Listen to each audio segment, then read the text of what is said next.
Welcome to episode 2 of the New York Alternative Investments Roundtable Lunchtime webinar series. My name is Jason Eisman. I am an assistant vice president at Hub International and host of the webinar series. I'd like to thank all of our sponsors for your continued support of the organization. The New York Alternative Investments Roundtable is a nonprofit organization whose mission is to drive thought leadership in the alternative investments space. If you're not currently a member and are interested in becoming a member, or your firm would like to become a sponsor of the roundtable, please reach out to me on LinkedIn or consult the New York Alternative Investments Roundtable website. A few housekeeping items. Actually, I will just get right into the presentation, but beforehand, I'd like to make it clear that the presentation is for educational and informational purposes only. It should not be construed as financial, legal, or professional advice, and the views may not reflect the clients or the firms themselves. They are strictly the presenter's independent thoughts and information. With that, I'd like to introduce our speakers. We have Samit Shah of Grant Thornton and Danny Reach from Alston Bird, who are going to be speaking on, some of you may know the topic as OBBBA, some of you may know it as OBBBA, and the rest of you may simply know it as the One Big Beautiful Bill Act. They're going to be speaking about the what you need to know about the OBBBA as financial professionals. And with that, I turn it over to you. Thanks, Jason. It's really good to be here, and really appreciate the invite to speak. As an introduction, my name is Samit Shah. I'm a principal with Grant Thornton. I lead our national transfer pricing practice based in Atlanta. Been at Grant Thornton for about 3.5 years now. Spent the majority of my career with Big Four. Been in transfer pricing for about 20 years now, and was previously with the IRS before that. Danny? Thanks. Likewise, great to be here. Thank you for having both of us. I'm Danny Reach. I'm a tax partner at Alston Bird based in the Charlotte office. My tax practice is primarily transactional, and most of what I do is represent sponsors and investors and investment funds across a variety of fund types, open, closed-ended, and asset classes, hedge, private equity, venture capital. We'll come around to this, but my section will focus on one particular aspect of the OBBA, which is 1202 and QSBS. But before that, I'll turn it back over to Samit to launch into his sections on the OBBA. So we're excited to be with you again. And Samit, I'll just jump in really quickly for everybody.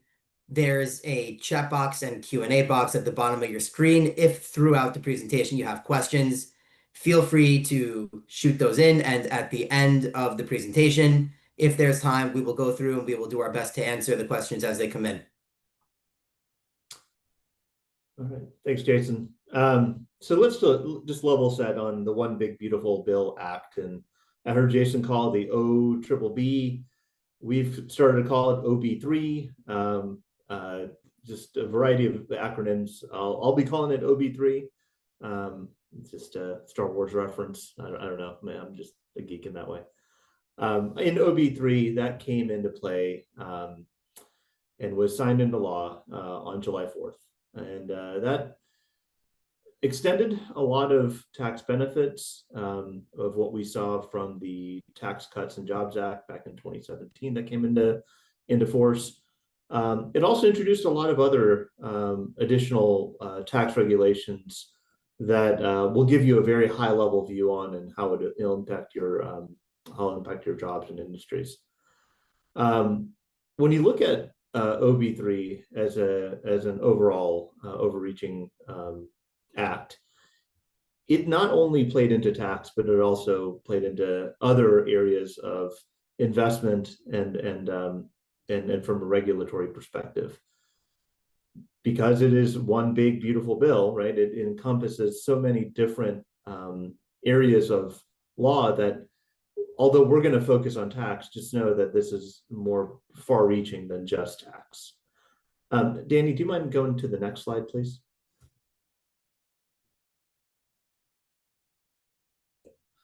So as I mentioned, it was enacted July 4th of this year. So we're about 2 months into the enactment of the bill. It does impact financial reporting, cash flow, and strategic planning. The way we think about it is it's more from just from a business perspective, as what are the key provisions that affect you all in your jobs? How will it also play into the future as you think about investments in the future, whether it be R&D, whether it be capital investments, and so on. If we go to the next slide as well, Danny. If we just take a very high level view on things, we think back to 2017, we think back to what was put into play back then. Back then, we had this earnings before tax depreciation amortization, basically a 30% limit on deductibility of interest on companies.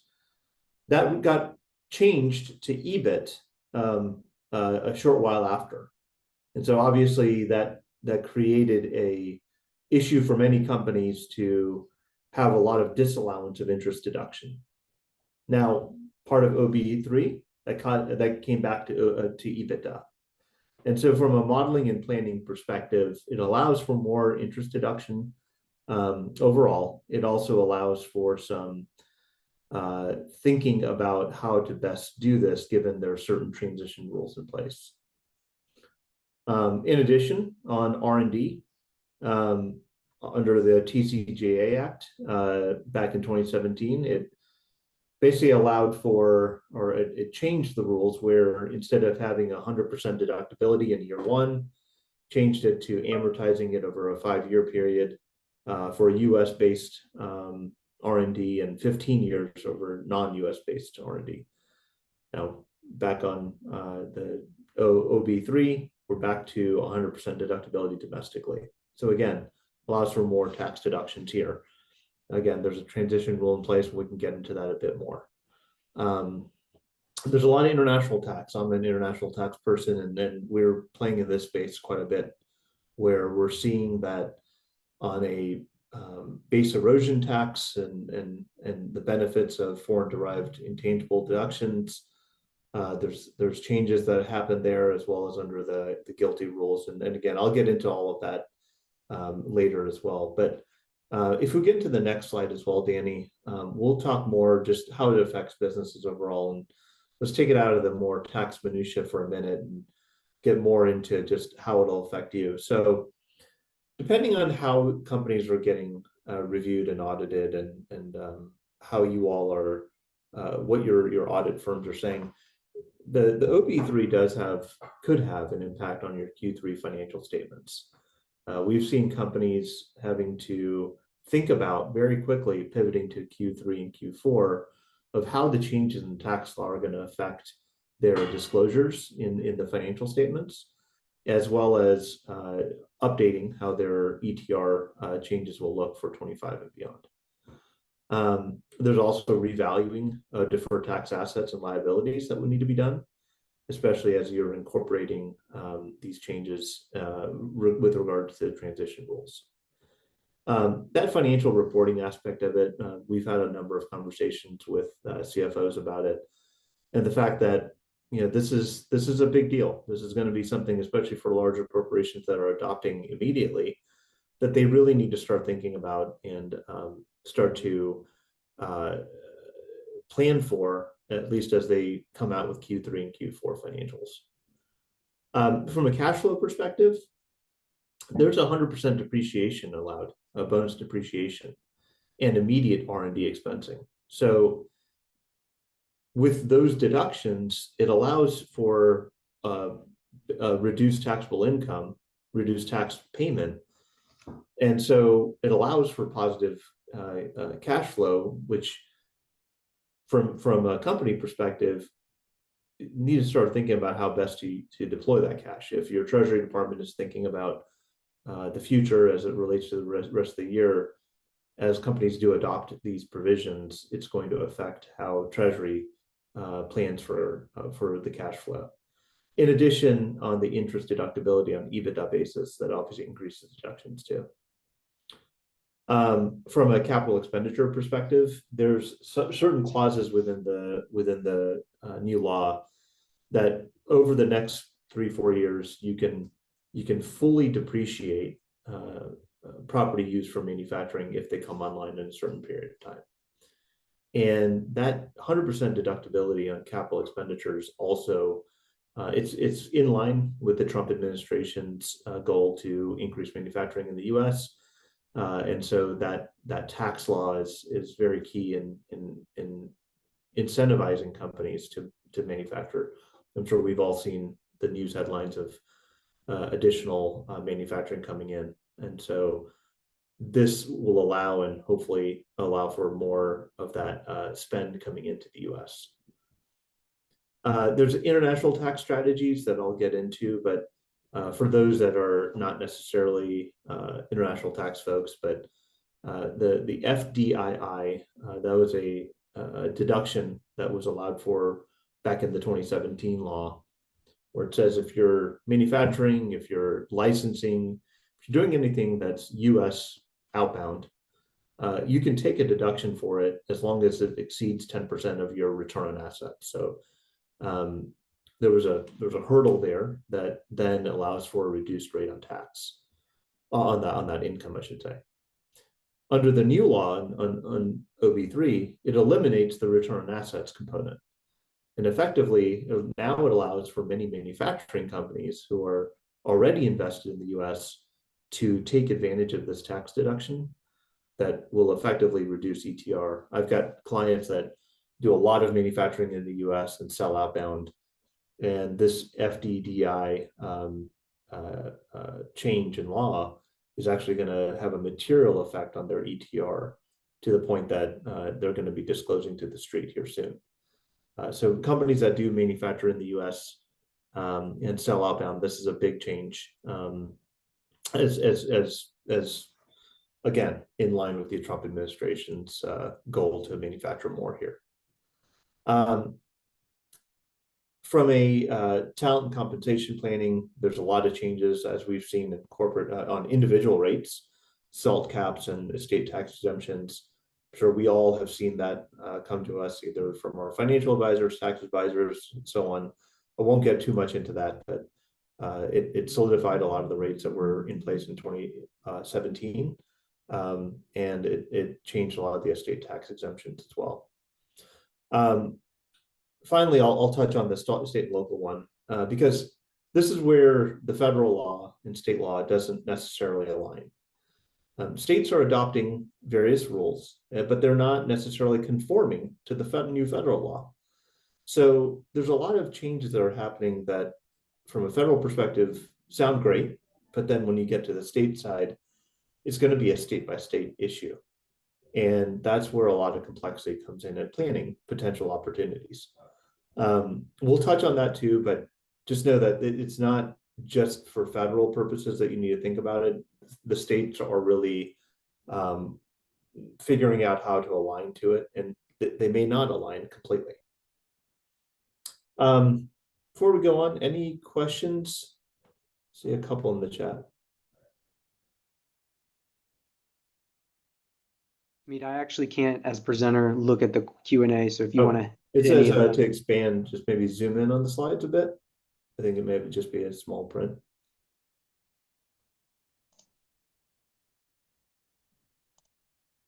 Sorry, what was that, Samit? Yeah, they wanted a larger print.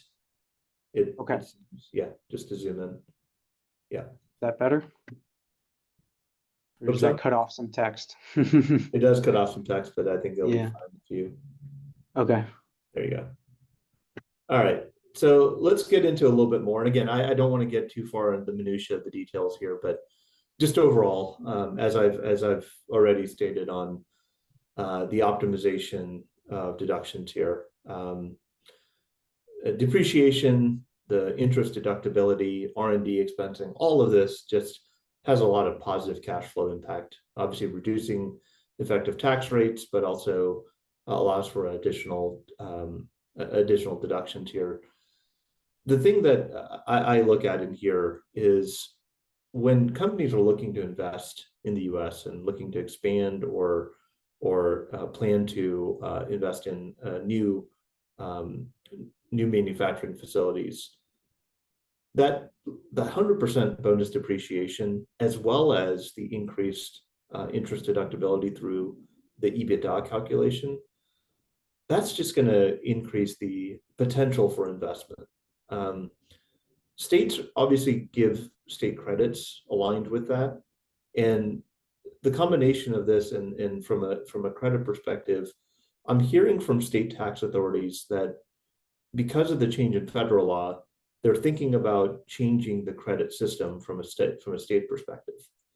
And so from an incentivization perspective, obviously as companies negotiate where to go and where to manufacture, what you may have done in the past may not be what you will do in the future as it relates to these credits that are coming in from states.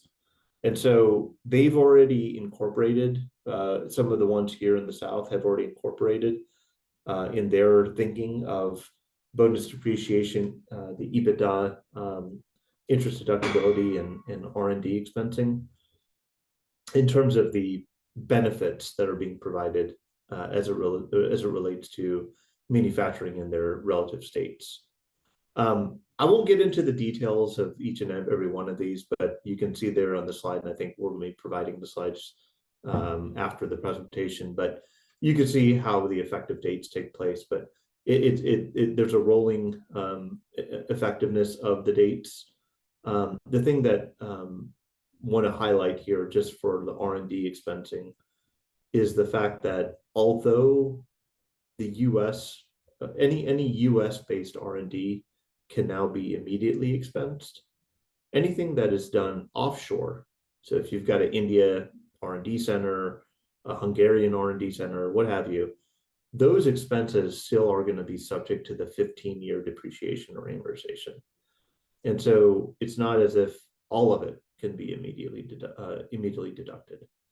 That's one that I think some companies are still grappling with, just to understand how that will work. If we go to the next slide, Danny. I've already touched on the FDII deduction just from a overall benefit that's coming. The other thing from an international perspective is this BEAT rate. When they were negotiating the new OB3, there was something that they were trying to toss around called super BEAT. So basically, if there were countries that were somehow their laws were somehow detrimental to US companies, they would implement the super BEAT that basically will have a severe impact on companies that are headquartered there operating in the US. Now that super BEAT law didn't come into effect as a result of certain Pillar 2 laws getting aligned with GILTI. However, they did talk about that coming back into force if these countries don't align with US and if they make things difficult for US companies. So it's not as if super BEAT just went away. That's still in the back pocket for Congress to put into place if they feel like countries are not necessarily adhering to the agreements that they had in place. The other things in here that are international and focused, again, I won't necessarily get into, but a lot of this is just solidifying what was already done at 2017. Those were sunsetted under the original law. These are now being made permanent. Next slide, it's more about qualified production property. This is something that aligns with effectively the end of the current administration. So any qualified production property that construction begins after January 19th, I think that was a strategic date, but before January 1st of 29, and placed in service before January 1st, 2031, can be eligible for 100% deduction. So all of the production property that you place in service before 2031 can be qualified for this 100% deductibility. There's a lot of exclusions you can see there, but basically this is something that will hopefully boost investment. What the administration wanted to target is that boost of investment, and this is one of the ways that they targeted it. There is a sunset to this, as I mentioned, but this is something that they really want to incentivize, and I think we're already seeing that through data centers being developed and other property. I'll skip over to the next slide, which is more about state and local, because this is there's a lot of conformity rules, and I'll be honest, I'm not a state person, so I don't feel qualified talking specifically about states, but there's a lot of conformity things, that issues that are coming into play. From an energy perspective, they're reassessing the investments there. As you may know, there's a lot of changes that happened within the administration's focus on alternative energies, and the investments that go along with it went along with that. So some of the credits are getting sunset. There are, like, for example, EV charging stations, right? Some of those are getting sunset. From a personal perspective, for buying EVs, some of those credits are getting sunset as well. But those are things that I think you can definitely look at as in line with what the administration wants to focus on. And then finally, from a just impact overall, right? And if we go to that last slide, Danny, on my section, what we're talking to clients about on a pretty routine basis right now is really just looking at where at what companies are doing to integrate the current tax law into their financials, for helping forecast that, recalculating estimated tax payments. And then how do we time this, right? If there's investments coming in and they know they've got manufacturing that need to come online in the next few years, do they need to accelerate that? How do they need to accelerate that? Where do they need to accelerate it? And obviously from a state to state perspective, there's other credits that are out there that will help them. But this is where there's a lot of planning that's being done right now. There's a lot of opportunity in that planning, and it's making sure that the tax team, treasury team, finance team are in alignment with what the business is thinking overall from a 3 to 5 year strategic perspective. Before we go on to Danny, your section, one question that just came in that I just saw was around how family offices with a bulk of gains are in securities, short-term capital gains can take advantage of accelerated depreciation for R&D. And also, is there a change to depreciation recapture for sale of investment properties? I'll be honest, I can't answer that question, but I can definitely find the answer for you. Danny, I'm not sure if you would be able to answer those questions. I on the first question, I think it's the definition of 174, now 174A, primarily takes into account of mostly tangible personal property, but some intangibles like software. So like the typical examples are like laptops and other equipment and infrastructure. In the case of like a family office, those types of things that you might count as infrastructure. But more broadly, like software cost is a very big one that we're seeing, talking a little bit more broadly than just family offices. But those are a big component of expenses that can qualify for accelerated depreciation and R&E expensing under 174A. A sort of related point before I kind of dive into my section, Samit, is I'm seeing a lot of in the M&A context, I'm seeing a lot of energy around the decisions that will be made for 2025 in how large and small companies, primarily C corporations especially, are going to be factoring in the changes and their 174A expense because of the different tools you have in the toolkit and elections you can make. You can make decisions on how much of those expenses you can deduct in 2025 versus sort of roll those forward into future years under the 5-year rule. But the important thing you already highlighted is for foreign expenses, it's all 15 years. That hasn't changed. So with that, I'll jump into my section. So this highlights qualified small business stock, or 1202, a really powerful benefit under the tax code. It already was a pretty powerful benefit, but under the new laws, it's been made even more powerful, I would argue. So first, I want to highlight the big ticket changes that came to QSBS under the new law that was passed in July. The first is the required holding period. So historically, it was a 5-year hold. You had to hold the security for at least 5 years. Now, you could start to get benefits after holding for just 3 years. The benefit steps down a little bit, and it's a 50% benefit if you've held the stock for at least 3 years, 75% of the benefit if you've held for at least 5 years, and if you've held the stock for 4 years, if you've held the stock for at least 5 years, you're back to the original rule of 100%, QSBS exclusion. The gain exclusion cap has changed as well. It used to be the greater of 10 million or 10 times your basis. Now it's the greater of 15 million, and that number gets adjusted for inflation starting in 2017, or 10 times your basis.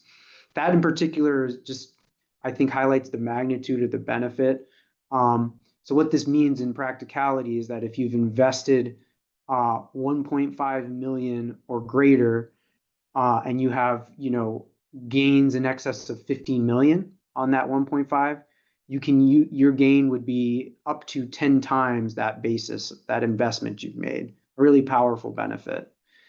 The gross asset limit change, and this is the test as to whether you get into this benefit in the first place at the operating company level. The test used to be 50 million, and now it's 75 million adjusted for inflation. So many more companies, we think, will be able to qualify, and the stock will be able to qualify for this benefit.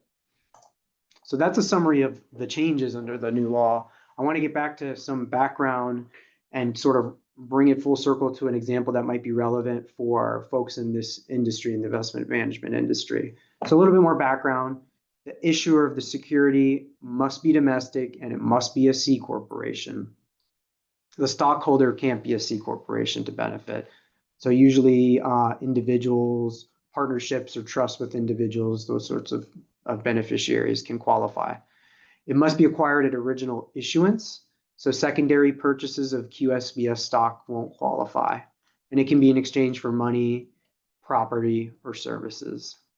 And finally, there's the holding period requirement, which we just discussed. But now for stock issued after July, on or after July 5th of this year, you could start to get benefits if you sold for, held for within 3 years, 4 years, or 5 years. It used to be you have to hold for 5 years.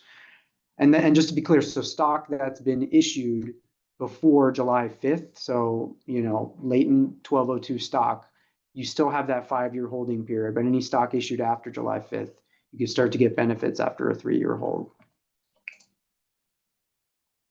The gross assets test, this is to get into QSBS at the operating company level. The gross assets test cannot exceed 75 million. We've covered that. And what that test really means is cash plus adjusted basis of property. But contributed property, it's not basis, it's not cost basis, it's fair market value. That's the measuring stick. And if the QSBS company has subsidiaries, there's a look-through rule. You look through any 50% or more owned subsidiaries and determine the assets there. That's important because if you have stock in a C Corp subsidiary and it's less than 50% owned, that's a passive asset, and it can be a problem in qualifying the company for 1202 benefits and meeting the gross assets test and being a qualified business, which is the next test, the active business test, to be able to get into these roles.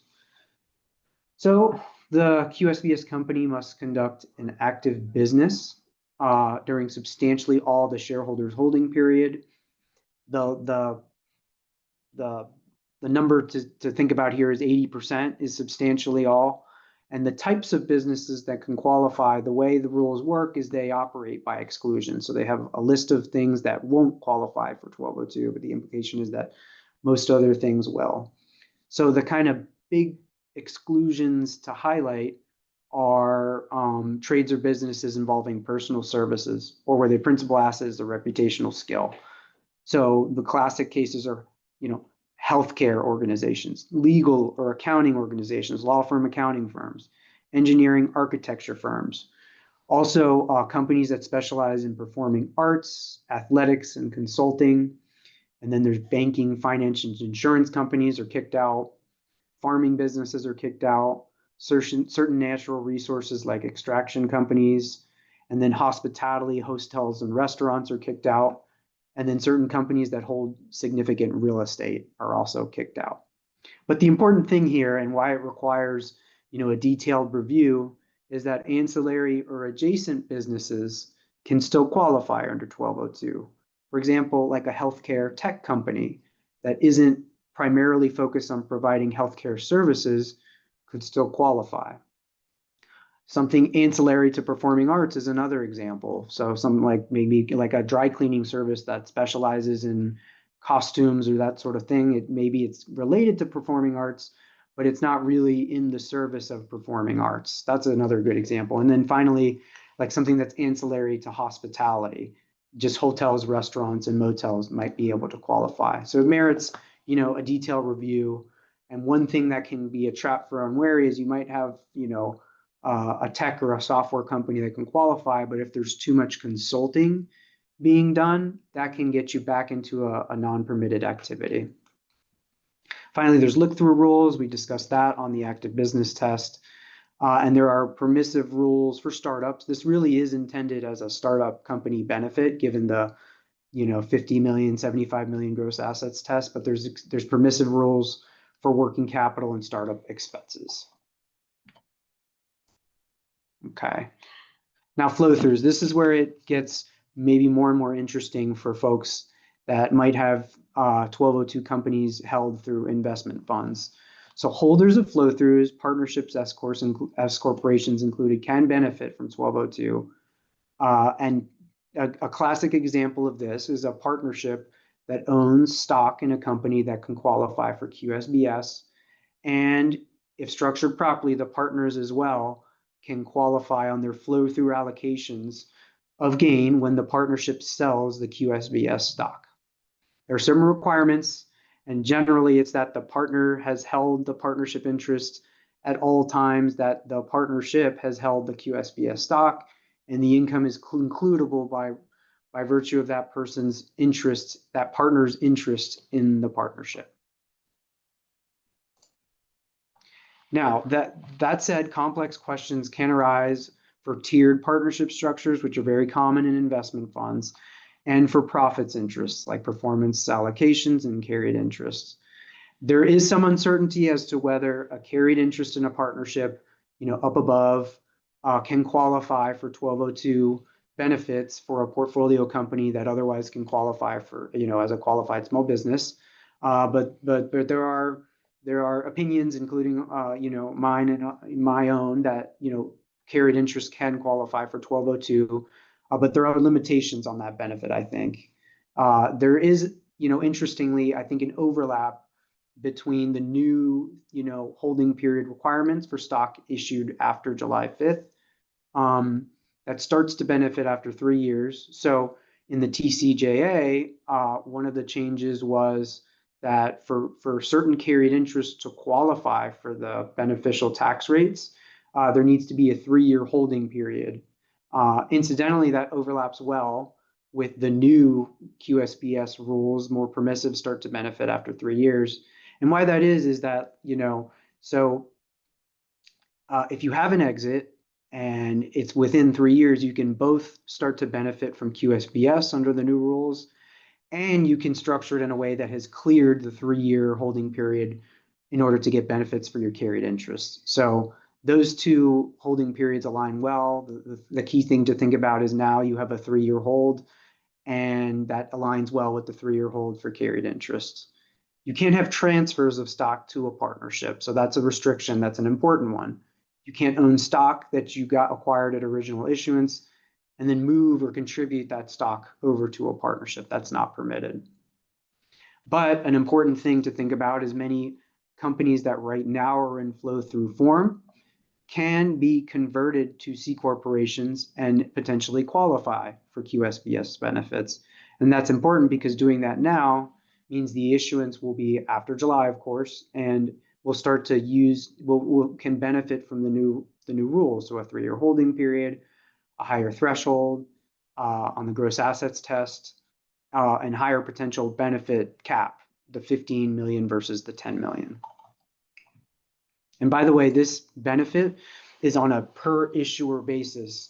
So you can have a serial entrepreneur, for example, that starts multiple, that sets up multiple 1202 companies, and the exclusion counts for each issuer that they've invested in. It's a really, again, a really powerful benefit if it's available. So here's an example of converting a pass-through entity now to a QSBS eligible C corporation. So OPCO LLC is taxed as a partnership. It conducts an eligible business and has asset value of about 60 million. On October 1, it converts to a corporation, or it files a check the box election without needing to convert, and for tax purposes elects to be a C corporation. So again, it has a gross asset value of 60 million, i.e. the fair market value of those assets is deemed contributed to the corporation is 60 million. If we assume it's equally held by two individuals, each of those individuals has a maximum exclusion of 300 million. And where that is that, 30 million, 50-50, and 10 times that as their maximum exclusion. I will say, like, assuming the basis of the property held by the OPCO is 0, the first 30 million of gain does not qualify for 1202, but the 30 million up to the 300 million is eligible for a potential 100% exclusion if they've held the stock for 5 years. That benefit starts to get down 50% or 75% if they've sold after just a 3-year or 4-year hold. And again, a similar structure can be put in place for an entity, an OPCO that is operated as an S corporation. We can do what's commonly known as an F reorganization transaction and convert that S corp into a QSBS eligible company. Wrapping up the flow through considerations, there are other tax consequences to think about. 357C gain, that is, if liabilities are in excess of basis, that can create a tax issue. If it's a partnership, OPCO LLC is a partnership, and there's negative capital accounts, there can be a recapture that's taxable, and there can be deferred revenue acceleration. There can be some items to diligence think through in any conversion chasing 1202 benefits. And this dovetails into modeling generally and carefully considering the tax consequences of changing the structure. So as a C corporation, the entity itself is no longer flow through, it's subject to corporate level tax. If there's distributions, that can result in double tax on the income. And then finally, on an exit, it has to be on the stock of the 1202 company to get the benefits for the shareholder. And the third-party buyer will not be able to achieve a step up in asset basis, amortizable asset basis. And that may or may not impact the value they're willing to pay for the QSBS company in an exit. So things to think about from a private funds or private investment standpoint. Will this result in more fully blocked portfolio company structures? It might, particularly given the threshold, the gross assets test threshold has been bumped up from 50 million to 75 million. So more companies may potentially be eligible. And in light of the required holding period, now start to get benefits after just a 3-year hold and how that aligns with the carried interest holding period rules. So a lot to think about, but a very powerful exclusion if you can get it. And that wraps up the 1202 section in our presentation. So thank you again for tuning in. Danny, Yeah. Samit, thank you guys so much for the presentation. I know I personally found it extremely insightful. And again, you guys mentioned it in the beginning. This is just the tip of the iceberg when it comes to OB3. Samit, thank you for that one. Again, I'm going to open the form for Q&A. There's a Q&A box in the bottom of your screen. We'll give it a minute or so for you to start typing any questions that you might have. And I'm just going to run through some housekeeping items. Again, this is a monthly webinar. The next webinar will be taking place in October. Great topic, great presenters. I strongly recommend you go to the New York Alt website and sign up for it. It's slated for October 8th, but the date is tentative and it will be firmed up shortly. In addition to the monthly webinars, again, the roundtable for its members also holds monthly in-person networking and panel events. I strongly, strongly recommend if you're not already a member, you look to becoming a member. You're allowed to come as a guest to one event to try it out and see if it's right for you. And with that, I'll give it another 30, 45 seconds for you to type your questions. And we're here, we're happy to answer.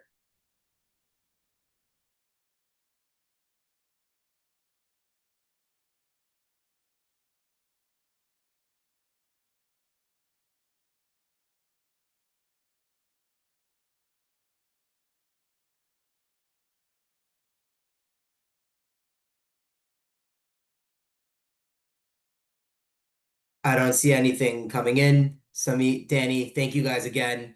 Really do appreciate this. Extremely interesting topic. Look forward to learning more from you guys on the topic. And again, the importance of an accountant and lawyer is extremely important nowadays, and it impacts all things strategic. So thank you guys again. And everybody, thank you for joining us for episode 2 of the New York Alt's Lunchtime webinar series. Until next time. Thank you.